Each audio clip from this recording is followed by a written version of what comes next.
जी बिस्मिल्लाहिर्रहमानिर्रहीम। मैं हूँ शेफ़ नदीम, आप लोगों की खिदमत के लिए हाज़िर।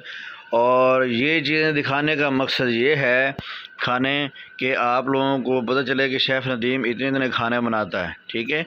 और आपने ये रेसिपी देखनी है पूरी, तो ये सारे खानों की वीडियोस मैंने अपने चैनल के अंदर डाली हुई हैं। आप पूरा चैनल खोलें प्रॉपर, आपको ये वीडियोस मिल जाएंगी, ठीक है। ओके।